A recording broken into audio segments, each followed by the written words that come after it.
학교에서 생태계를 가르치셨는데 안타깝게도 생물의 진화 파트에 대해서 설명을 하셨어요. 근데 여기는 이제 뭐냐면 생투야, 생투. 생투라는 걸 다 알고 계시고, 자, 내용 이제 간략하게 정리합니다. 일단 기억해야 되는 거는 뭐냐면 이거야. 자, 여기 A 파트만 하시면 돼요, 여러분. A 파트만.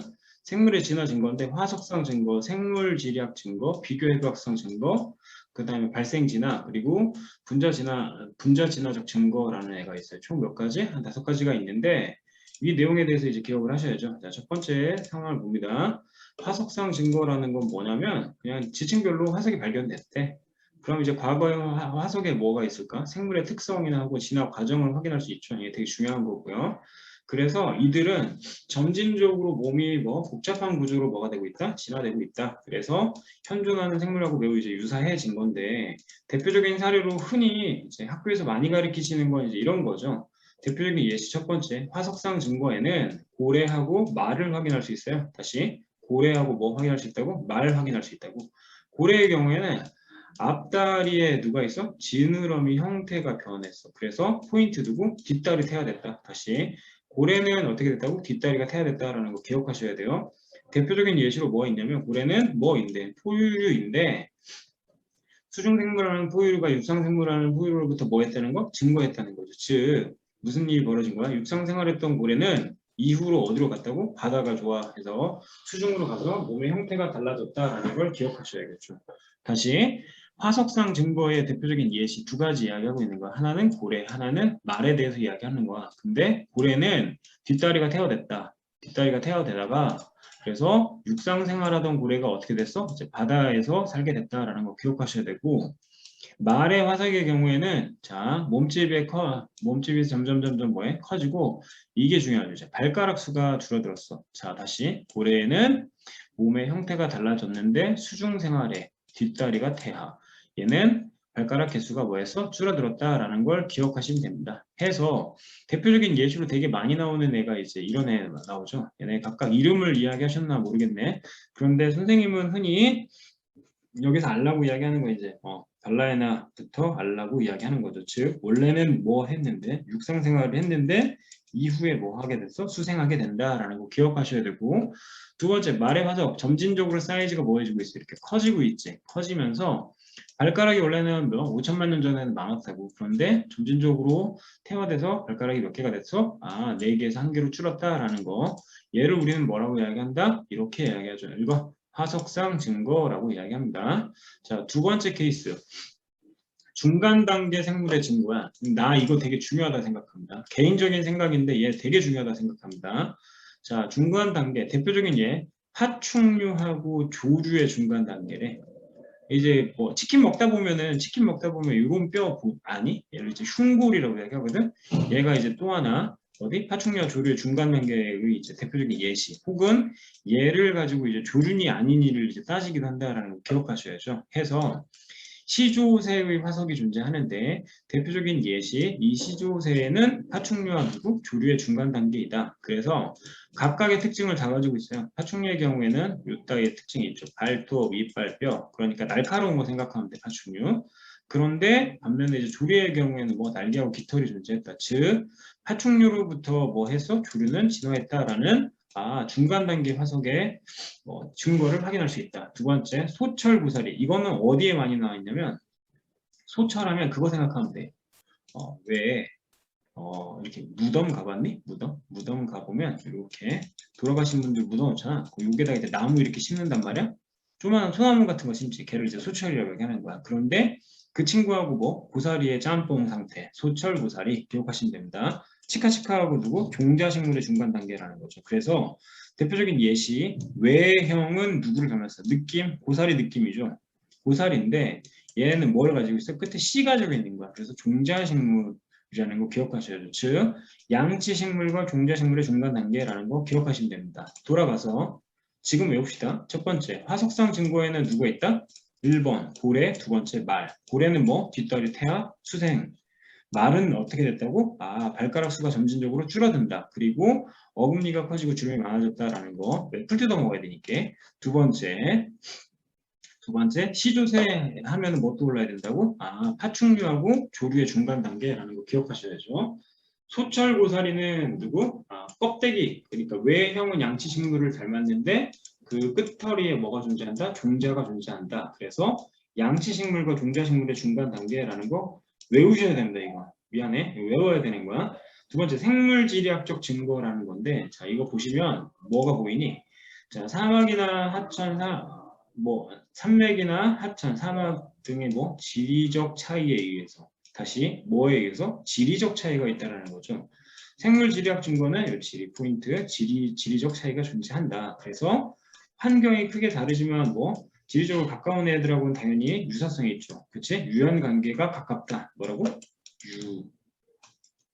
유연 관계라고 얘기하는 거예요. 유연 관계. 그러니까 여준이가 있어 이렇게 생겼고 박헌진이 있어 이렇게 있지. 똑같이 생겼네. 유연 관계가 가깝다라고 이야기하고 세림이가 있어 자 이렇게 생겼네. 완전 느낌이 다르게 생겼죠. 그치? 유연 관계가 멀다라고 얘기하는 거야. 그러면 아마도 얘가 이렇게 진화돼서 이렇게 진화될 확률이 있다라고 표현할 수 있습니다. 이해되시죠? 자, 대표적인 예시로 뭐가 있을까요? 자, 이거 너무 유명한 애죠. 갈라파고스 분도에서 각각 동네마다 먹는 뭐가 달라? 식량이 다르잖아. 그래서 부리 형태가 달라졌다는 거 확인할 수 있고요. 그 다음에 캥거루하고 코알라 볼 수 있습니다. 대륙 이동 후에 태반류라는 애가 있지, 그치? 태반을 가지고 있는 애. 그래서 태반이 발달하지 않은 유대류가 모두 멸종했지만 어디? 오스트레일리아의 경우에는 캥거루와 코알라가 존재한다라는 거 기억하시면 되고요. 포유류인도 우리도 서식한다. 이거 선생님이 이야기했으면 하되 아니면 그냥 패스하시면 됩니다. 됐죠? 자, 다음 갑시다. 자, 다음 비교 해부학적 증거라는 애가 있는데 얘 되게 중요하죠. 상동 기억하세요. 상동 발생 기온 같다. 기억하셔야 합니다. 상동은 발생 기온은 같다. 다시 상동은 발생 기온이 같은데 중요한 건 환경에 따라서 다른 기능을 수행하는 거죠. 대표적인 게 사람의 팔, 고래의 가슴, 지느러미, 박쥐의 날개 다 다르지. 그런데 조상은 같다고. 공통 조상에서 왔다라는 거 기억하셔야죠. 즉 상동기관 하면 발생기관 같고 누구로 왔어? 공통 조상으로부터 왔는데 현재는 기능이 달라. 예시, 사람의 팔, 고래의 가슴 지느러미, 그 다음에 박쥐 날개라는 거 알고 계셔야 되고 자, 이왕 외울 거면 미안하다. 웃어서 미안하다. 이거 외워야 됩니다. 이왕 외울 거면. 알았죠? 얘네는 발생 기원은 달라. 발생 기원은 다른데 모양과 기능이 유사하죠. 그래서 두 개가 드립다 헷갈리니까 상동기관으로 상동 뭐가 같다? 공통조상 발생 기원이 같다라는 거야. 그런데 현재의 기능이 다르다. 예시를 외울 거면 상사기관을 외워야 돼요. 그럼 여기서도 시험에 많이 나오는 애가 있겠죠. 이런 애 많이 나오죠. 덩굴소는 뿌리입니다, 여러분. 덩굴소는 뿌리. 담쟁이 덩굴의 덩굴소는 뿌리. 그런데 포도의 덩굴소는 누구야? 줄기지.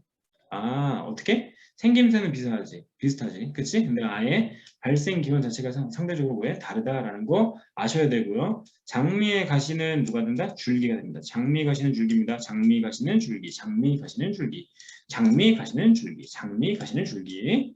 선인장 가시는 뭐가 된다? 잎이 된다라는 거죠. 그래서 혹여나 이제 귀찮아, 외우기가 싫어. 담쟁이 덩굴은 뿌리, 포도는 줄기. 이것만 아시고 장미는 줄기. 그 다음에 선인장 가시는 잎이 된다라는 거 꼭 기억하셔야 되고요. 마지막 되게 중요하죠. 흔적 화석. 이거 뭐야? 맹장이라고 하지 않냐? 이거 그치? 그리고 귀 막 움직이는 애들 있지? 나도 움직여줄 수 있어. 좀 진화가 덜 된 거야.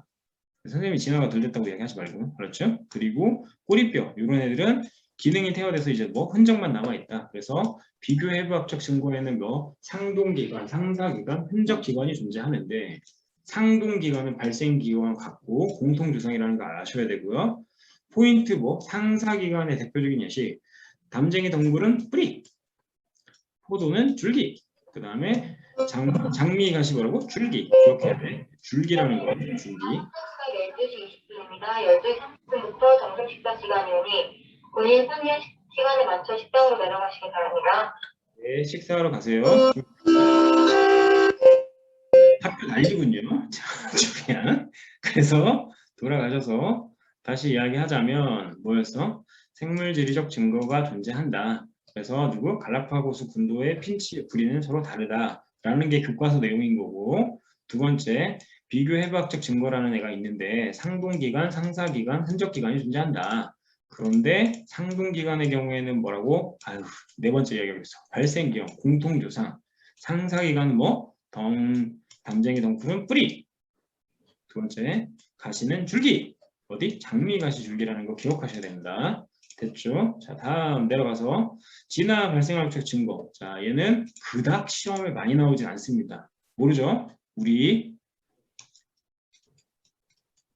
하여튼 이 선생님께서는 내실 수도 있죠. 자, 초기 발생 과정에서 유사. 그러니까 배아세포를 본다면 포유류하고 조류가 생김새가 거의 유사하죠. 그치? 그래서 이들은 공통 조상으로부터 진화했음을 확인하는 걸 진화 발생 증거라고 이야기하는 건데 여기에서 핵심 조절 유전자라는 애가 있습니다. 따라해. 뭐라고? 핵심 조절 유전자. 공통적인 핵심 조절 유전자가 집단에서 발견된다라는 거고, 자, 발생 초기에 기관 형성에 관여하는 유전자를 통제하는 유전자라는 거 기억하셔야 됩니다. 무슨 말이야? 기관이 만들어지는데 그 기관의 생김새나 혹은 기타 등등을 제한한다. 걔를 핵심 조절 유전자라고 얘기한다. 학교에서 이야기 안 했으면 패스하십시오. 됐죠? 그래서 핵심 조절 유전자는 여러 동물에 공통적으로 발견되는 현상이고 발현 부위와 기능 자체가 뭐하다? 상대적으로 비슷하다. 기억하셔요. 핵심 조절 유전자라는 애가 있다. 얘가 진화 발생학적 증거라는 거 아셔야 됩니다. 자, 다음 아래 내려가서 이거 배웠나? 어려울 건데 여기는. 자, 마지막 분자 진화적 증거. 자, 여기에서 기억하셔야 되는 건 누구냐면 잘 들어라. 분자 증거는 간단해. 우리가 이제 배웠던 어디 맥락과 좀 비슷한 거야. DNA는 염기 서열을 가지고 있지. 천천히 할게. DNA는 염기 서열을 가지고 있고 그 염기 서열이 유전암을 지정하는 아미노산과 뭐에 동일해지는 거죠. 이게 무슨 말이야? DNA 염기 서열을 가지고 있고 그 유전 정보가 같다라면 당연히 만들어지는 아미노산도 뭐예요? 동일해지겠죠. 이해되십니까? 그래서 대표적인 예시 단백질의 아미노산 서열이라는 애가 존재합니다. 예를 들어서 헤모글로빈 알지? 이렇게 혈관에 적혈구가 존재하는데 그 적혈구는 무엇으로 되어 있을까? 그 적혈구는 글로불린으로 구성되어 있다 그랬지. 그런데 그 글로불린이 만들어지려면 뭐가 있어야 돼요? 베타사슬이 존재해야 된다 그랬잖아. 자, 그 베타사슬을 구성하는 누구? 아미노산 서열이 유사하다는 거지. 뭐가 가까울수록? 생물의 유연관계가 가까울수록. 그럼 이 유연관계는 내가 아까 뭐라 그랬어? 자, 여준이가 이렇게 생겼어. 박헌진 이렇게 생겼어. 와, 똑같이 생겼다. 근데 세림이 이렇게 생겼어. 지영이 막 이렇게 생겼어. 그래, 니는 리본도 달아줄게 내가. 넌 머리카락도 있어라. 자, 그럼 이쪽과 이쪽은 뭐해? 다르게 생겼지. 그 얘네가 유연관계가 가까운 거고 얘네가 유연관계가 가까운 거야. 그럼 얘는 단순하지. 그냥 복잡해졌지. 그럼 얘네가 여기서 이렇게 뭐가 됐다? 진화됐다라고 이야기할 수 있는 거야. 그래서 헤모글로빈 베타사슬의 구성 중에서 아미노산 서열의 유사성을 확인한다고. 그리고 사이트크롬이라는 게 있는데 이게 뭐냐면 그냥 설명할게. 미토콘드리아가 있어요. 세포호흡을 하는 미토콘드리아가 있는데 그 미토콘드리아 요 막 안에 전자 전달기라는 애가 있거든. 전자를 띡 전달하는 애들이 여기 있네. 전자를 전달하는 애들인 거야. 근데 이 전자를 전달하는 그냥 물질이라고 생각하면 돼. 그럼 전자가 이렇게 띵띵띵 넘어가면서 뭐가 만들어져? 에너지가 만들어진다라고만 그냥 알고 있으면 되는 거야. 오케이? 사이트크롬 C라는 애가 있고 뭐 한 4개 정도가 존재한다. 그런데 보세요. 사람의 사이트크롬 C하고 차이 나는 누구? 아미노산의 개수야. 봐봐. 이거 뭐야? 자, 침팬지하고 붉은털 원숭이는 사람과 개 가깝죠. 개 말고니. 얘는 졸라 가깝죠. 그러니까 얘는 유연관계가 뭐에 가까운 된 거지. 그러니까 유사성을 가지고 있다라고 이야기하는 거고 우리하고 효모는 완전 다르죠.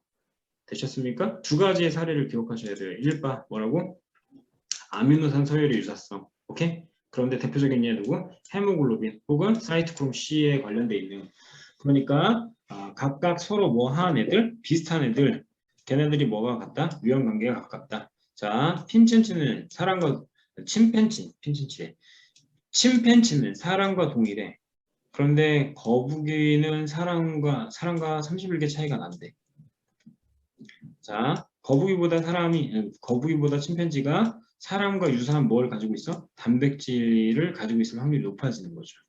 그 말이 뭐로 뭐 침팬지는 누구? 공통조상. 누구와? 사람과 공통조상이라는 맥락을 기억하셔야 됩니다. 이해되시죠? 자, 다음 갑니다. 그래서 각각의 이제 뭐 혈청 침전 반응을 통해서 유형관계 확인하기도 하는데 사람, 침팬지, 고릴라 보세요. 거의 비슷하죠? 특히 사람과 침팬지는 매우 비슷하죠.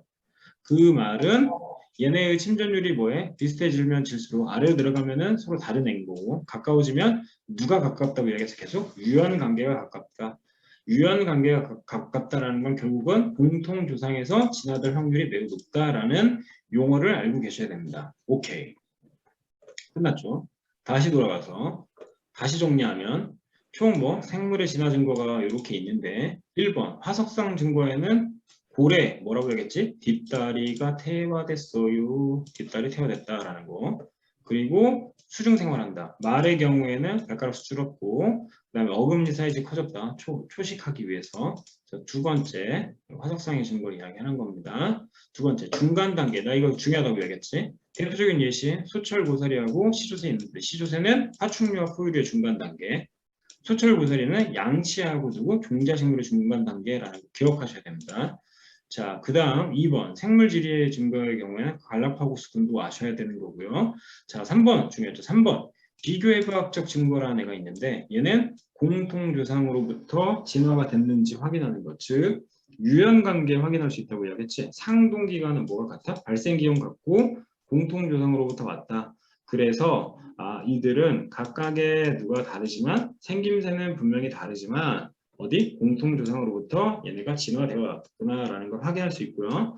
상사기관은 현재 생김새는 비슷하다고 얘기했지. 대표적인 예, 외우랄지 담쟁이동 콜뿌리, 장미의 가시의 경우에는 누가 된다? 줄기. 그런데 선장 가시의 경우에는 뭐? 입이라는 거 기억하셔야겠죠. 이해되십니까? 됐죠. 다음 진화 발생학적 증거의 경우는 배아세포가 같다 그랬지. 그러니까 하나는 치킨, 하나는 사람. 치킨과 사람이 서로 다르잖아. 그런데 누구? 배아세포. 맨 초기에 있는 세포의 경우에는 이런 애들이 서로 같구나. 그러므로 공통조상으로부터 진화됐음을 확인할 수 있고 특히나 단백질 발현에 있어서 기관 형성에 관여하는 유전자를 통제하는 애가 있다 그랬어. 걔를 뭐라고? 핵심 조절 유전자 호메오진이라고 얘기한다라는 거 이해하시면 되겠습니다. 자, 마지막 분자 진화적 증거에서 내가 뭐 이야기했었니? 단백질의 아미노산 서열을 확인하라 했지. 그러니까 헤모글로빈 베타사슬하고 사이트크롬 C라는 애가 있어. 얘 누구야? 에너지 만들 때 필요한 애라고 했잖아. 전자전달계에서 사용되는 애인데 이들이 서로 유사하면은 공통조상으로부터 왔다. 즉 유형관계가 가깝다라는 거 확인할 수 있겠죠. 즉 다시 이야기하면 DNA 염기서열을 봤더니 사람이나 그들이 유형관계가 가까워요. 그래서 생물 유사성이 몇 프로? DNA 유사성이 97%. 이런 애들은 85%. 그러면 당연히 침팬지하고 사람은 비슷한 애구나라는 거 알 수 있겠죠. 이해되시죠? 자, 다음. 밥 먹어야 되니? 그래, 대답하지 말아라. 나 혼자 할란다. 자, 다음. 유전자 풀. 이 역시 마찬가지 생투 관련된 내용입니다. 그런데 우리 아름다운 학교에서 수업을 하셨죠. 자, 기억하셔야 됩니다. 유전자 풀의 이제 변화에서는 이제 이것만 딱 가르칠게. 여러분, 다른 거 보지 말고요. 선생님이 카톡에다 올려놨으니까 이 그림을 중시하세요. 이 그림을 잘 봐야 됩니다. 그림 잘 봐야 된다. 1번, 돌연변이야. 개체의 DNA가 변해서 새로운 대리 유전자가 형성되는 거. 당연하지. 알고 있지. 두 번째, 자, 다 아는 거다. 두 번째, 자연 선택이야. 자연 선택 뭐였어? 특정 유전자 가진 개체가 누구? 자연이 선택해서 그 자손만 남아가지고 애들이 많아지는 거지. 그치? 그러니까 특정 유전자를 가진 개체가 자연이 선택해서 그 개체가 많아지니까 여기 보세요. 여기 보세요. 자, 초록이하고 노랭이가 있다고 치자. 그런데 자연이 이들을 다 없애버렸어. 그 말은 자연이 즉 우리가 살고 있는 환경이 노랭이를 선택한 거야. 그럼 누구의 개체가 많아지겠니? 노랭이의 개체가 많아지지. 얘를 자연 선택이라고 하는 거야. 다시 이야기할게. 하단의 내용을 다 외우려고 하지 마. 절대. 다 외우려고 하지 말고 대표적인 예시로 이 모식도를 기억해. 이해돼? 그 첫 번째 예시. 검은 나방은 내가 예전에 수업할 때 이야기했지. 왜? 18세기에 산업혁명이 일어나가지고 공장 때문에 공기가 되게 탁해지면은 흰색 나방은 잘 보일 거 아니야. 그럼 얘는 다이아시겠죠. 그럼 누구만 남아? 검은색 나방만 남잖아. 얘가 검은색 나방이라는 거 기억하시면 되겠죠. 이해돼요? 또 하나는 이제 살충제 내성 가지고 있는 애야. 얘는 살충제에 대한 내성을 가지고 있고 얘는 그냥 막 죽어. 살충제 뿌리면 얘는 다 죽고 얘만 남지. 즉 누구에 의해서 환경 변화에 의해서 유전자 풀의 변화가 있었다라는 걸 기억하셔야 됩니다. 그럼 위로 올라가서 자 봐봐. 이건 이제 뭐야? 지리지리 뱅뱅 왔지. 이게 뭐야 이게? 아 자외선이나 혹은 기타 뭐 외부의 요건인 거야. 즉 돌연변이가 일어날 수 있는 특정 환경이 만들어졌대. 그리고 나서 그 개체가 이제 점진적으로 뭐에 증가했다라는 걸 확인할 수 있죠. 자, 오케이. 예. 방사선, 화학물질 등으로 뭐가 일어난다? 돌연변이가 만들어질 수 있다라는 거 알고 있어야 됩니다. 이해되십니까? 됐죠? 그런데 교과 과정하고 연결을 하자면 굳이 연결하자면 이제 얘가 되게 중요하겠죠. 그래서 다시 미안해 왔다 갔다 그래서 여기에서 파트 누구? 얘가 바로 뭐? 아 방사선이랑 화학물질이구나 라는 거 기억해. 걔 돌연변이라고 얘기하는 거고 두 번째 자연 선택은 이제 네모칸 안에서 환경 변화에 의해서 노랭이만 남았다라는 거 기억하셔야겠죠. 이거 몰라도 됩니다. 자 다음 DDT. DDT는 뭐야 이거? 예, 니네는 모르겠지만 이게 고엽제라고 아니? 혹시 고엽제? 월남전 참전하신 분들이 뭐 이거 농약 뿌려가지고 이렇게 된 거. 그럼 이제 얘는 뭘 이야기해? 항생제 내성 이야기하는 거겠죠? 저항성 이야기한다라는 거 아셔야 되고요. 자 다음 자 이거 보세요. 이거 보세요. 자 아까는 지리지리 뱅뱅인데 이번엔 뭐야? 이 새끼들이 이렇게 들어왔지. 그래서 같이 살게 된 거 아니야? 이해되니? 그러니까 유전자의 이동 다시 이야기하면 이주를 이야기하는 거야. 그러니까 원래 없었는데 새로운 애들이 뭐 했어? 유입됐겠죠. 안에 들어와서 같이 살게 됐다. 라는 거 기억하시면 됩니다. 됐죠? 그리고 나서 자 드디어 나올 게 나왔습니다. 학교 선생님이 얘를 아마 강조하셨을 거야. 집단의 크기가 작고 고립된 지역에서 대조건입니다. 대전제 조건. 집단의 크기가 작고 고립된 지역에서 돌연변이나 자연선택 없이 자 읽어봐. 뭐라고 돼 있어? 우연한 사건에 의해서 뭐가 발생해? 빈도가 달라지는 현상을 우린 뭐라고 한다? 유전적 부동이라고 얘기하는 거야. 집단의 크기가 작고 그 다음에 뭐? 고립이 돼야 된다. 고립이 돼야 된다. 이해되니? 그러면 그에 따라서 뭐? 유전적 부동 효과가 상대적으로 커지고 진화 속도가 뭐해진다? 빨라진다라는 걸 꼭 이해하셔야 된다. 되셨죠? 그래서 자연재해에 의해서 개체수가 크게 감소한대. 자연재해에 의해서 개체수가 크게 감소하고 생존한 애들만 이제 그 빈도 자체가 유지가 된다라는 거 확인하셔야 된다. 얘를 뭐라고? 유전적 부동. 유전적 부동은 되게 중요한 게 뭐라고 했어? 집단이 크게 작아야 돼. 두 번째 고립돼야 된다라는 거. 그래서 우연한 사건에 의해서 그 빈도가 뭐죠? 달라졌다라는 거 아셔야 되는 거고요. 자, 뭐 병목 현상, 창시자 효과를 가르쳤나 모르겠는데 학교에서 만약에 얘네를 설명했다면 얘네는 겁내 중요해지는 겁니다. 학교에서 설명하셨다면.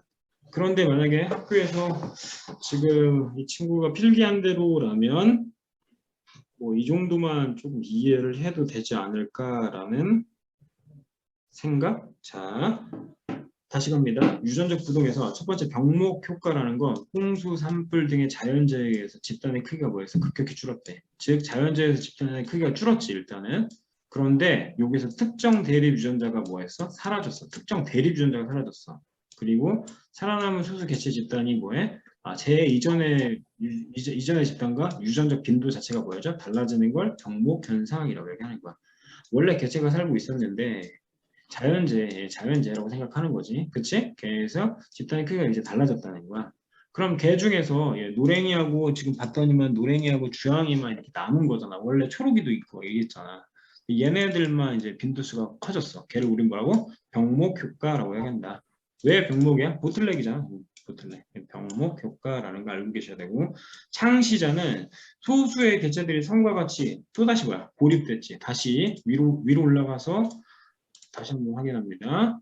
유전적 부동의 포인트는 뭐라고 해야겠니? 집단의 크기가 작고 고립된 지역이라고 얘기했잖아. 됐지? 그래서 자 창시자 효과의 경우에는 소수의 개체가 성과 같이 고립에 정착하면서 집단의 집단을 형성하게 되는데 새 집단의 유전자 풀과 모집단이 뭐해진다? 달라진다. 이게 무슨 개소리야 이게? 다시 창시자 효과는 소수 개체들이 섬과 같은 고립된 지역에서 정착을 했대. 섬에 조그마한 개체들이 몇 개 안 되는 애들이 섬과 같은 지역에 정착을 했대. 정착을 했어. 그러면 이제 집단이 만들어지겠지. 그럼 새 집단의 유전자 표율과 당연히 뭐죠? 달라지겠지. 무슨 말이야? 원래 있던 애가 어떤 동네 가가지고 살게 됐는데 그럼 그 새끼들만 남는 거잖아. 그걸 우린 뭐라고 해야한다? 창시자 효과라고 해야한다. 이들을 통합해서 뭐라고 이야기한대? 유전적 부동이라고 얘기한다라는 거 아셔야겠죠. 이해되시죠? 그래서 선생님이 강조하고 싶은 건 내가 뭐라고 했어? 이 그래프 정확히 이해하라 그랬지. 자, 1번 돌연변이야. 지리지리뱅뱅. 다이. 바뀌었네. 두 번째 자연 선택. 자연에 의해서 사라진 거죠. 유전자의 흐름, 이건 뭐 이주나 유입을 이야기한다고 했고, 유전적 부동이 나는 개인적으로 되게 중요하다고 얘기했어. 작은 집단에서 홍수나 대재해가 있어서 유전자 풀의 변화가 생겼어. 그 대표적인 예시 두 가지가 있죠. 하나가 누구 있어? 병목현 효과하고 누가 존재한다? 창시자 효과가 있다라는 거 아셔야 되시겠습니다. 됐죠?